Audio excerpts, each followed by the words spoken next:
हैं जिनका आपसे यहां पर इंट्रोडक्शन कराऊं, उससे पहले रुक करते हैं सीधे इंडिया गठबंधन की प्रेस कॉन्फ्रेंस का। सब प्रेस वाले आजाद होइएगा और जो आपको उचित लगेगा वही लिखिएगा और वही बोलिएगा। ये बहुत जरूरी है। अगर प्रेस के लोग कुछ लिखते हैं, कहीं क्या काम हो रहा है, क्या ठीक नहीं हो रहा है, वो जब लिखते हैं तो उसका असर जनता पर कितना पड़ता है। और आजकल देख रहे हैं कोई काम नहीं कर रहे हैं और खाली उनका बड़ाई हो रहा है। और जो राज्य वाला बेचारा जो काम कर रहा है उसकी चर्चा कम होती है। तो ये ना हो गया, इसलिए पटाइए। दूसरी चीज है, देश के इतिहास को ही बदलना चाहते हैं तो हम लोग सब मिलकर के देश के इतिहास को नहीं बदलने देंगे और सब मिल करके जो अपना देश है वो पूरा मजबूती के साथ होगा और समाज के हर तबके का उत्थान होगा और किसी की उपेक्षा नहीं होगी। तो इसीलिए सब मिल करके, और जानते भी न हैं, बहुत कोशिश चलते रहते हैं हिंदू मुस्लिम कुछ इधर उधर हो जाए, लेकिन सबको एकजुट होकर के न है जी, देश तो सबका है ना, तो सब एकजुट होकर के, तो सब मिल करके और सारा अच्छा काम कर रहे हैं, तो सबको लेकर के आगे बढ़ाना है। और तो इसीलिए जरूरी है कि अब सब लोग, अब अच्छा हो गया है, सब लोगों को अपना अपना अधिकार था, तो लेकिन अब इतना ज्यादा हम कोशिश करते रहे, बहुत कहते रहे कि जरा मिल जाइए, तो बात समझते समझते हो गया। अब तो हम यही चाहते हैं कि अब तेजी से काम हो। तो आज ही तय कर लिया है लोगों ने कि अब तेजी से हम लोग अभी से शुरू कर देंगे। अब कोई ठिकाना नहीं है, चुनाव समय के पहले भी हो सकता है, कोई ठीक नहीं है। इसलिए हम लोगों को भी तो अलर्ट रहना न पड़ेगा। इसलिए हम लोग सब इंटरनल बात पूरा कर लिए, यही पूरा बात दिए हैं। और बाकी कई लोगों को अब जिम्मेवारी दे दी गई है, सब तरह का काम करेंगे। इसके लिए बहुत अच्छा है और आप सब लोगों से भी आग्रह करेंगे कि कृपा करके जब हम लोग अब एकजुट हो गए हैं तो हम लोगों के काम का भी थोड़ा आप लिखते रहिएगा, थोड़ा प्रचार करते रहिएगा। ये बहुत बहुत धन्यवाद।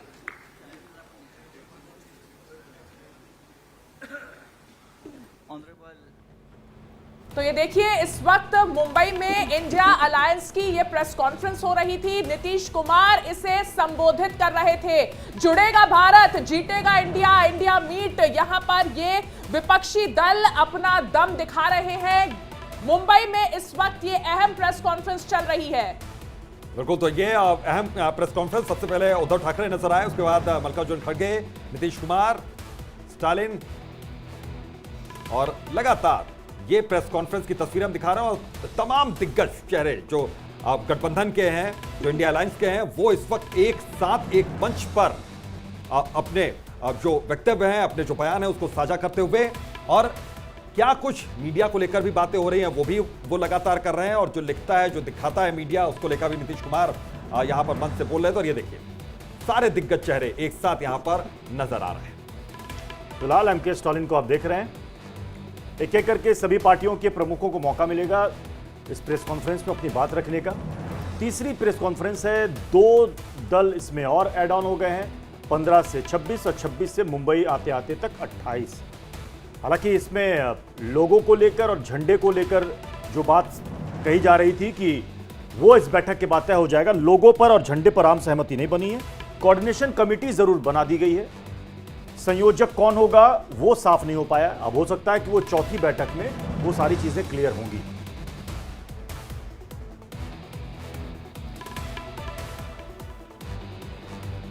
तो इंडिया गठबंधन की बैठक से जुड़ी एक खबर है, देश भर में साझा रैली विपक्ष करेगा।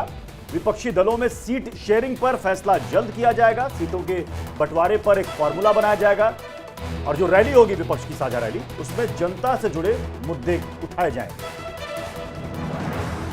और इसी खबर पर मुंबई से संदीप चौधरी जुड़ रहे हैं। संदीप, कब कब रैली होगी, किस महीने से शुरुआत होगी, कुछ तय हुआ एजेंडा?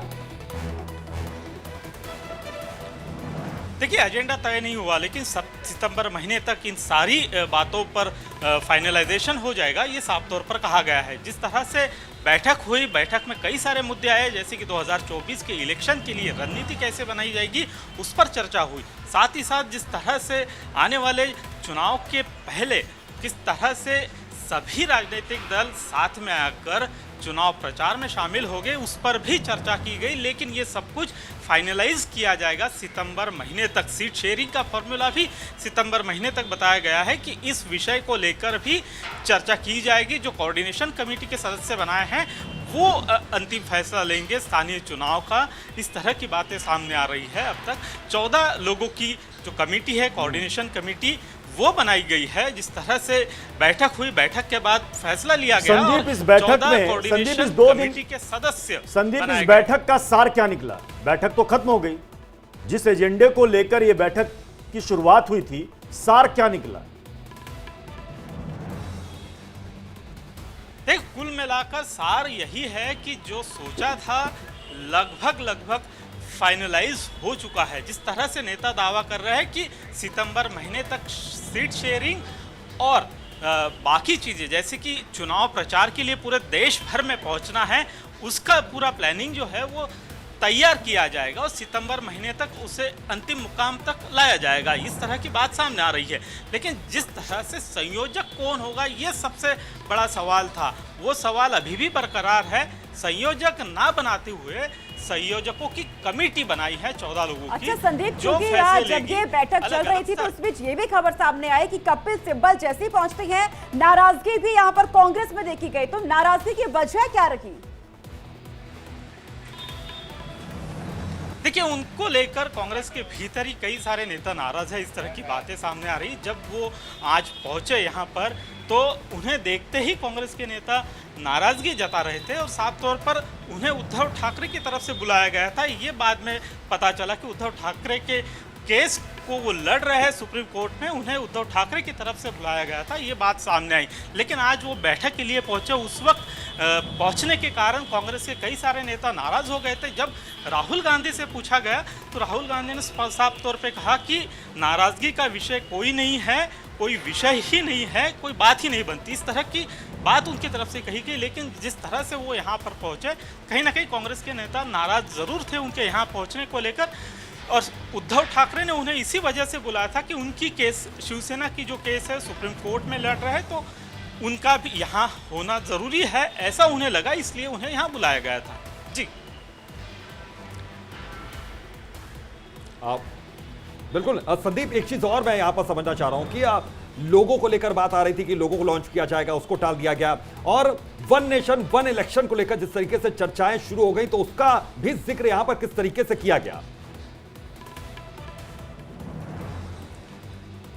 देखिए, साफ तौर पर वन नेशन वन इलेक्शन की बात कल से ही जब यहाँ पर उठने लगी तो कई सारे नेताओं ने नाराजगी जताई। आज संजय राउत ने साफ तौर पे कहा कि ये नहीं चलेगा इस तरह की बात, और इलेक्शन जो है वो इस वक्त संदीप आपको रोकेंगे। अरविंद केजरीवाल इस वक्त प्रेस कॉन्फ्रेंस में आप बोल रहे हैं, सीधे वही का रुख करते हैं। के नेताओं को बहुत बहुत बधाई और शुक्रिया अदा करना चाहता हूँ इतनी शानदार 2 दिन की मीटिंग ऑर्गेनाइज करने के लिए। ये जो इंडिया अलायंस है, ये अलायंस कुछ चंद 26, 27, 28 केवल पार्टियों का अलायंस नहीं है। ये इंडिया अलायंस इस देश के 140 करोड़ लोगों का अलायंस है। और ये लोग एक साथ आए हैं, देश के लोग इकट्ठे हो रहे हैं और बहुत बड़ी संख्या में लोग इकट्ठे हो रहे हैं। और देश के लोग इकट्ठे हो रहे हैं 21वीं सदी के भारत का निर्माण करने के लिए। आज हमें बहुत दुख होता है कि आज हमारे देश के अंदर जो सरकार है, मोदी सरकार, मुझे लगता है कि आज़ाद भारत की सबसे भ्रष्ट सरकार और सबसे अहंकारी सरकार है। एक भारतीय होने के नाते मुझे बेहद दुख होता है। पिछले 3-4 दिन से हम पढ़ रहे हैं कि विदेशों के अखबारों के फ्रंट पेज के ऊपर खबरें छप रही हैं कि हमारी भारत सरकार एक आदमी के लिए काम कर रही है। वो एक आदमी भारत से पैसे निकाल निकाल के बाहर विदेश में ले जा रहा है और भारत सरकार, मोदी सरकार, देश के प्रधानमंत्री उनकी मदद कर रहे हैं। बहुत दुख होता है एक भारतीय होने के नाते। विदेशों में तो खबरें छपनी चाहिए कि भारत में ये अच्छा हो गया, भारत में वो, तब देश का नाम आगे बढ़ेगा। देश का नाम ऐसे थोड़ी आगे बढ़ेगा कि पूरी भारत सरकार एक आदमी के काम करने के लिए लगी हुई है। आज हमारे भारत का युवा रोजगार ढूंढ रहा है, पढ़ लिख के BA करके, BCom करके, BSc करके रोजगार ढूंढ रहा है, उसके पास रोजगार नहीं है। और वो जब सरकार के पास जाता है तो पता चलता है कि सारी सरकार एक ही आदमी के लिए काम कर रही है। सारी सरकार भ्रष्टाचार में डूबी हुई है। आज हमारे लोगों के घर का खर्चा नहीं चल रहा, लोगों के आमदनी नहीं है, आमदनी उतनी है, खर्चे बढ़ते जा रहे हैं। सरकार के पास जाते हैं, पूरी सरकार एक ही आदमी के लिए काम करने में लगी हुई है। इससे ज्यादा अहंकारी सरकार आज तक कभी नहीं हुई। और ये लोग अपने आप को भगवान से भी बड़ा समझने लग गए हैं। और जब कोई आदमी अपने आप को भगवान से बड़ा समझने लगता है तो फिर उसका पतन भी जल्दी होता है। मुझे बेहद खुशी है कि इंडिया अलायंस में सब लोग आपस में जुड़ रहे हैं। एक चीज मैं देख रहा हूं, बहुत बड़ी बड़ी ताकतें, अब सबको लगने लगा है कि ये इंडिया अलायंस मोदी सरकार के आने वाले समय में मोदी सरकार के पतन का कारण बनने वाला है। तो बहुत बड़ी बड़ी ताकतें इस इंडिया अलायंस को तोड़ने में लगेंगी, बहुत बड़ी बड़ी ताकतें। पिछले कुछ दिनों से मैं देख रहा हूं, जबरदस्ती क्या दिखाया जाएगा, इसकी उसके से लड़ाई हो गई, उसकी उससे लड़ाई हो गई, जबरदस्ती दिखाने की कोशिश की जाएगी, जबरदस्ती दिखाने की कोशिश की जाए। मैं पिछली 3 मीटिंग अटेंड कर चुका। मैं आपको पूरी जिम्मेदारी के साथ कह सकता हूं, जितनी अच्छे से और जितने प्यार और मोहब्बत से सारी मीटिंग्स हुई हैं, किसी के साथ लड़ाई नहीं है। और यहां पे जितने लोग बैठे हैं, कोई पद के लिए नहीं आया, सब 140 करोड़ लोगों के इस भारत देश को बचाने के लिए आए हैं, इसको तरक्की के रास्ते पे ले जाने के लिए आए हैं। कोई यहाँ पे पद के लिए नहीं आया है। सो मुझे बेहद खुशी है। 2 दिन की हमारी मीटिंग बहुत अच्छी रही और सबने आगे बढ़ बढ़ के आज मीटिंग में जिम्मेदारियां ली हैं। किसी ने सीट शेयरिंग करवाने की जिम्मेदारी ली है, किसी ने मीडिया की जिम्मेदारी ली है, किसी ने सोशल मीडिया की जिम्मेदारी ली है, किसी ने कैंपेन डिजाइन करने की जिम्मेदारी ली है। मुझे पूरी उम्मीद है कि आने वाले समय के अंदर पूरा भारत इकट्ठा होगा और इस अहंकारी, भ्रष्टाचारी, तानाशाही सरकार का पतन का कारण बनेगा। बहुत बहुत शुक्रिया। भारत इकट्ठा हो रहा है, हो जाएगा। मैं अब आमंत्रित करता हूं हमारे प्रिय आदरणीय नेता लालू यादव जी।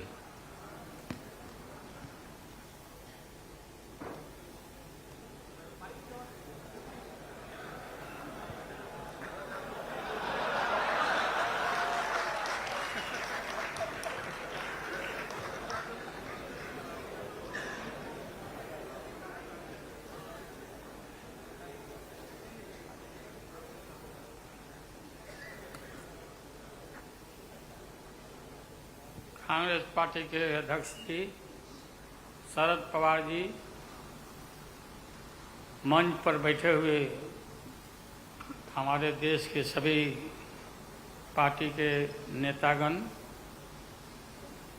मोदी के पार्टी को छोड़ के, मुझे काफ़ी प्रसन्नता हुई कि हम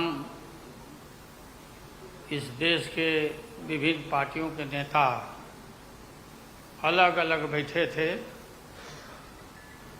और नरेंद्र मोदी ससर रहे थे आगे।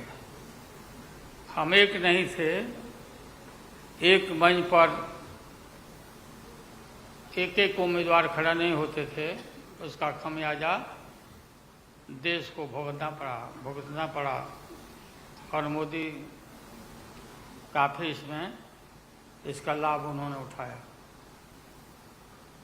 हम शुरू से ही यह लड़ाई लड़ते रहे हैं कि भाजपा हटाओ, देश बचाओ।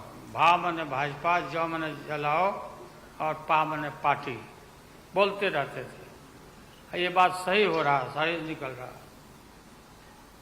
इस देश में माइनॉरिटी सुरक्षित नहीं है। क्या क्या हुआ आपको मालूम होगा इस देश में क्या हो रहा है कि आज हमारे अल्पसंख्यक भाई सुरक्षित नहीं है, महसूस नहीं कर रहे हैं। अच्छा, देश में गरीबी बढ़ रही है, महंगाई बढ़ रही है। 60 रुपया किलो भिंडी हो गया, भिंडी। टमाटर का जो हाल है सो जानते ही हैं, जबकि टमाटर में कोई स्वाद भी नहीं है इनके राज में।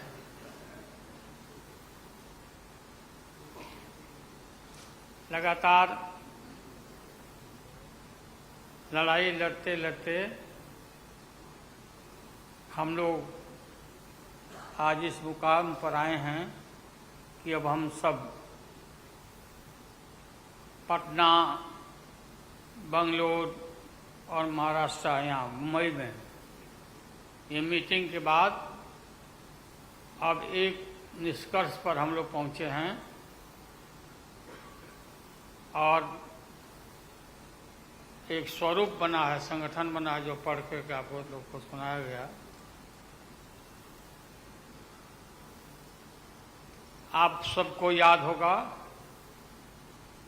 कि कितना झूठ बोल करके, कितना अफवाह फैला करके इस सत्ता में लोग आए थे। मेरा भी नाम उस समय और देश के नेताओं का नाम, इन लोगों ने यह प्रचारित किया था कि इन लोगों का पैसा स्विस बैंक में जमा है, स्विस बैंक में।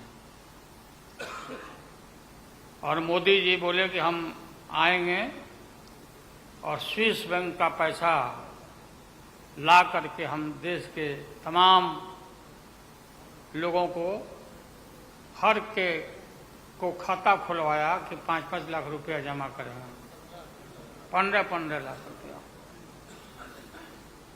हम भी झांसा में आ गए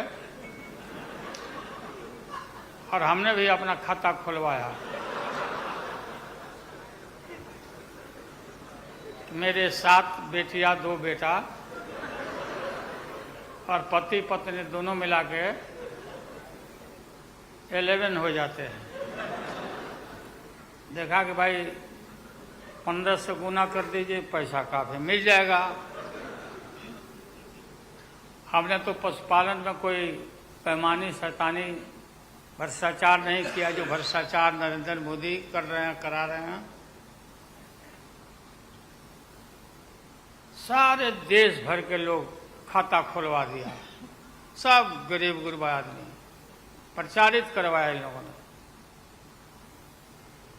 और मिला क्या, सो देश के लोगों को मालूम होगा, आप लोगों को भी मालूम होगा, आप लोग में से भी खुलवाए होंगे आप लोग पर, प्रेस के लोग भी। हो सकता है भाई मिल जाए, पैसा है देश का तो मिल जाए, वापस आ जाए। एक पैसा नहीं, सब इन्हीं लोगों का पैसा था। अभी काफी जय जयकार हो रहा, होना चाहिए, वैज्ञानिकों का होना चाहिए। चंद्रयान पर लोग गए, सब घूमे फिरे लोग, हमारे वैज्ञानिक, देश का नाम ऊंचा हुआ। अब हमने सुना है कि मोदी जी अब ये सोच रहे हैं, और इसीलिए पहले ही लोकसभा का मीटिंग भी सुना, बुला दिया है। हमने ये सुना, किसी जिम्मेवार आदमी ने कहा कि भाई हम लोग तो अब इतना देश के वैज्ञानिक आगे देश को ऊंचा कर दिए, दुनिया में नाम हो गया। हम अपील कर रहे हैं इसरो के वैज्ञानिकों से, अपने देश के वैज्ञानिकों से, कि भाई मोदी जी को पीछे नहीं रहना चाहिए। इनको चंद्रलोक से की बात छोड़ो, अब सूर्यलोक पर इनको पहुंचाओ। नरेंद्र मोदी पहुंच तो जाओ, हाँ, दुनिया भर में नाम हो जाएगा मोदी जी का। अमेरिका सब देश कहाँ पीछे छिटा जाएगा। राहुल गांधी जी घूमते रहते हैं अमेरिका में, कई देश में घूमे, इनको अवसर मिला है। तो ये भी देख लेगा कि भाई मोदी जी सचमुच में देश का नाम करने के लिए अब ये चल पड़े हैं आगे। दशहरा के बाद इसकी तैयारी कर लें, हमारी शुभकामना है कि चले जाएं। इतनी गरीबी है, गुरबा लोग हैं, बेकारी है, चारों तरफ फैला हुआ है और बोलते हैं कि देश आगे बढ़ गया, कि देश आगे बढ़ गया। देश के नेताओं को कोई भी ऐसा नेता नहीं छूटा है जिसको ईडी में, सीबीआई में ये ना फंसाए हों, सबको फंसा के। ये हम देखते थे पहले के जमाना में, सुनते थे कि जो बड़े लोग होते थे, सामंती लोग होते थे, वो गरीबों को और मिडिल क्लास के लोगों को मुकदमा में फंसा के और शासन करते थे। वही इनकी आदत हो गई है और हम लोग डरने वाले नहीं हैं। हमने अपना किडनी ट्रांसप्लांट कराया है, कोई शौक से नहीं कराया है। डॉक्टरों ने कहा कि करा लो भाई। हमारी बेटी सिंगापुर में रहती है, उसने अपना किडनी दान दे दिया, जीवन दान दिया हमारी बेटी।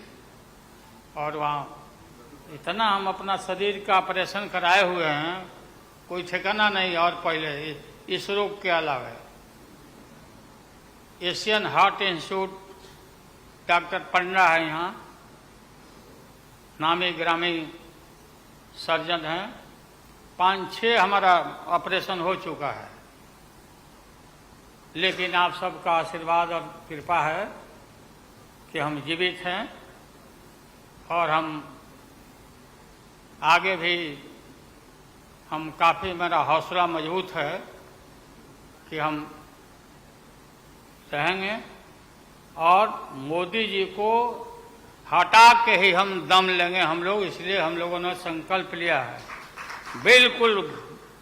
और सुन ले मोदी जी, अब आप समझ लेना कि पहले से मैं आपसे लड़ते आ रहा हूँ, गुजरात के युद्ध के लड़ाई राइट के समय से। आपके और आपके गुरु कौन अध्यक्ष है वो? हाँ? नहीं, उनके पार्टी के अध्यक्ष ही हैं। अडवाणी जी को तो गिरफ्तार किया था, वो नहीं भाई। अरे अभी जो है मौजूद अमित शाह, बताओ ही कहा के शाह नेता हो गए, कब का संघर्ष किया हुआ भाई। हम थे राज्यसभा में थे उन दिनों में, भैरव सिंह शेखावत साहब जी उपराष्ट्रपति थे और दंगा जब हुआ तो चारों तरफ देश और दुनिया भर में यूरोपियन कंट्री ने अपने नागरिकों को मना कर दिया कि मत जाना उधर, भारत में मत जाना। और इनका प्रवेश भी निषेध हो गया था विदेशों में। आप सब लोगों को मालूम है किस तरह का इनका इतिहास रहा है।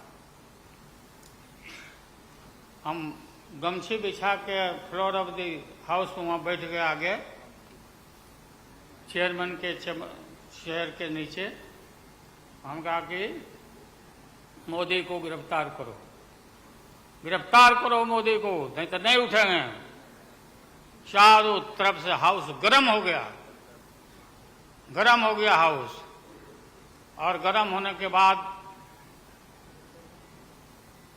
काफी इनको परेशानी हुई। और स्वर्गीय अटल बिहारी वाजपेयी जी वो नेता थे, वैसा नेता हमने नहीं देखा। उन्होंने कहा नरेंद्र मोदी को कि राजधर्म भी कोई चीज होता है, राजधर्म। लेकिन जो आदमी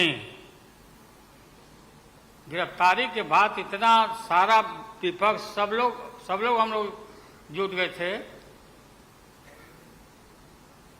कि भाई कम से कम कंडेम भी करो उनके एक्शन को, नहीं किया ये लोग।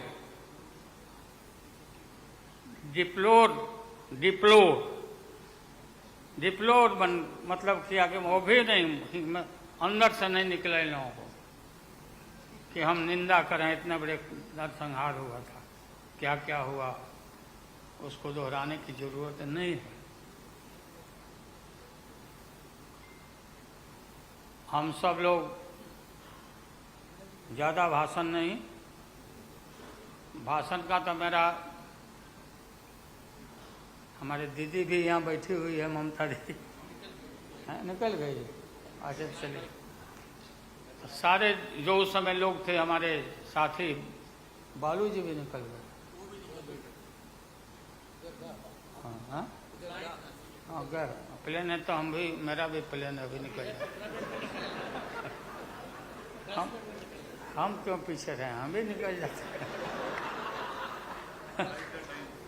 फ्लाइट के टाइम आ गया। तो आप सभी पत्रकार भाइयों को मैं प्रणाम करता हूं, सलाम करता हूं, आदाब करता हूं। हम सब एक हैं और एक होकर के हम लोग इस लड़ाई को लड़ रहे हैं।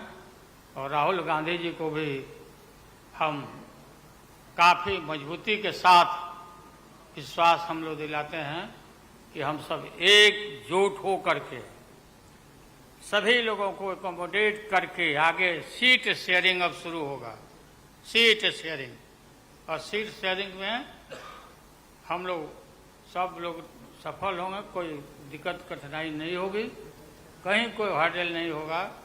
अपना कुछ नुकसान करके भी हम लोग इंडिया को, ये संघ है, हम लोग जिताएंगे और मोदी को हटाएंगे और देश को बचाएंगे। सभी लोगों को नमस्कार, जिंदाबाद, सब प्रणाम है। क्या चलो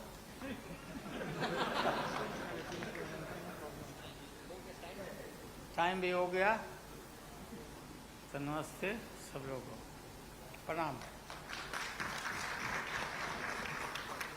पवार साहब के लिए भी हम लोगों की शुभकामना है। आप पुराने नेता हैं, डटे रहिएगा, अपना पार्टी को मजबूत रखिए, हम लोग आपके साथ हैं। अब मैं सीताराम येचुरी जी को आमंत्रित करता हूं, अपनी बात रखें। तो लालू यादव को यहाँ पर आप सुन रहे थे, साफ तौर पर कहते हुए नजर आए कि मोदी को हटा करके मैं दम लूंगा। विपक्षी गठबंधन जो एकजुट हो रही है, साझा प्रेस कॉन्फ्रेंस यहाँ पर की जा रही है, तमाम बातों का जिक्र यहाँ पर किया जा रखा है और इस बात का दावा कर रही है कि 2024 में इंडिया गठबंधन जीतेगा। हालांकि ये रिजल्ट बताएगा जब चुनाव होगा, जब इलेक्शन होगा, लेकिन उससे पहले ही हालांकि बीजेपी की तरफ से भी बड़ा दाव चल दिया गया है, वन नेशन वन इलेक्शन वाला। लेकिन इस वक्त विपक्षी गठबंधन की साझा प्रेस कॉन्फ्रेंस चल रही है और सभी नेता अपनी अपनी बातों को सामने रख रखे हैं। तमाम रणनीति यहां पर बनाई जा रही है चुनाव को लेकर। आगामी विधानसभा चुनाव होने जा रहे हैं अलग अलग राज्यों में, इसके अलावा 2024 में लोकसभा की चुनाव है। लेकिन उससे पहले विपक्षी गठबंधन एक साथ 28 दल यहां पर मौजूद है और अपनी बातों को अब सामने रखा जा रहा है। साझा प्रेस कॉन्फ्रेंस की जा रही है। सबसे पहले पटना में विपक्षी गठबंधन एकजुट होता है और उसके बाद बेंगलुरु में मीटिंग हुई थी और आज मुंबई में तो इंडिया गठबंधन की बैठक में लड़खड़ाई है लालू की जुबान। ये बड़ी खबर सामने आ रही है, लालू ने शरद पवार को कांग्रेस अध्यक्ष बता दिया है। ये बहुत बड़ी खबर है, मंच से कांग्रेस अध्यक्ष शरद पवार कह के पुकारा है। तो लालू यादव जब अपनी बातों को सामने रख रहे थे उस वक्त लालू यादव की जुबान लड़खड़ा गई और शरद पवार को कांग्रेस का अध्यक्ष बता दिया है। आपको सुनाते हैं लालू यादव ने जब अपनी बातों को रख रहे थे क्या कुछ कहा, सुनिए। कांग्रेस पार्टी के अध्यक्ष जी शरद पवार जी, कांग्रेस पार्टी के अध्यक्ष जी शरद पवार जी